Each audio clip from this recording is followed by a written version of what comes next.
on, y'all? This is Don Jamal, your main man on Instagram, YouTube, SoundCloud, what have you. And as promised, I wanted to give you guys the Black Panther review that I said I would. I've been cut back because I've had to deal with my car lately, but nonetheless, I still am a man of my word. I'm going to give you this review.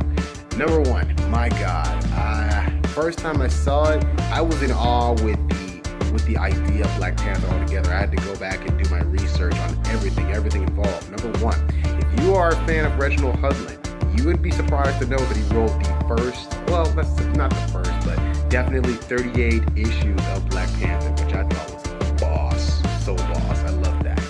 Number two, the idea of the title Black Panther alone, I was worried that there would be a whole lot more protests, and from what I could tell, not that many. I think there was like some reports of people getting beat up because like, oh, you're not black, you shouldn't even be in a movie like this. It's a movie. It's really a movie. If you want to really support something like this, in which the majority of the cast, 90% of the cast, supporting cast is black, African American, or African, that is something to praise. That is something to feel really good about. On top of that, let's move on. I mean, you have Andre the Black Nerd that says, I'm going to give you the good, I'm going to give you the bad, I'm going to give you the nerdy. I'm basically trying to give everything all at once. The black, the nerd, the geek. So on a nerdy scale, think about it like this. Think of a part of Africa. I mean, just imagine it. If you haven't seen this yet, think of a section of Africa that's never been colonized. Each and every last advances in technology that you can think of here in America is 3 times better over there. And I have no idea how the economic structure going on in Africa is. It may be a lot better over there than it is here. But in this story, there's a section of Africa that's never been colonized. That is Wakanda.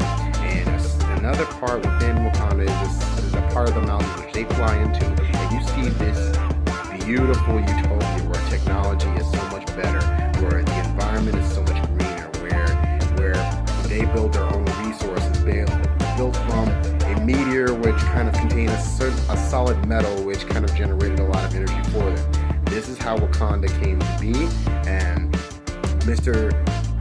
T'Challa, if you guys do remember from the Infinity, well, not necessarily Infinity War, I don't want to get into that. It's like, no, that's not where he came from. Well, I will say this, especially from Captain America's latest film, this is where Prince T'Challa came in, and now he's actually King T'Challa now. So that kind of continues from there. We actually are in Wakanda, and also we have the battle between him and also Mr. Killmonger, who, spoiler alert, is his cousin.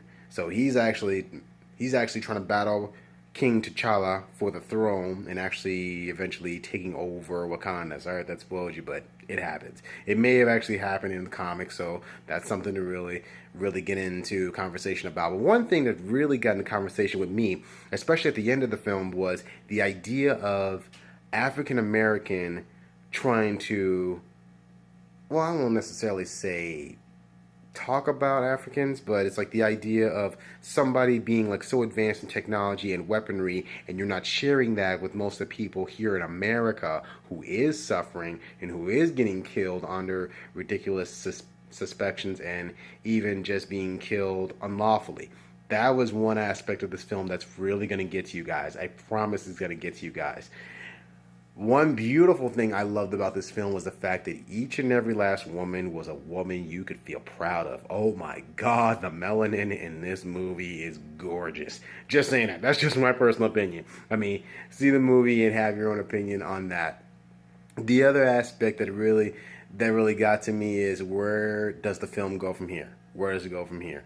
I was impressed. I liked at least what I saw. There were just some elements, especially the last scene with Killmonger. Let's just say what he says at the very end is going to make you really think about the idea of African American meets somebody from Africa, and how the conflict exists. Because I know, especially within my time, and how most Africans coming into Minneapolis sort of deal with that kind of confliction here. So you definitely get to see that in this film, but have your own opinion. I say go out and see it. Bring your comments. I mean, I'm definitely going to post this on YouTube, and post them down below. We'll have a solid conversation. Just go back and forth on this. But also, I'm gonna post this out there a little bit more, but I am gonna be filming a music video. This one's gonna be for Bad Guy. If you guys have anyone that would love to contribute or be involved in my geek party, it is coming soon. Stay focused. But otherwise, subscribe, connect, hit me up. If you're in the Minneapolis area, there may be a way I can connect and even collaborate with you.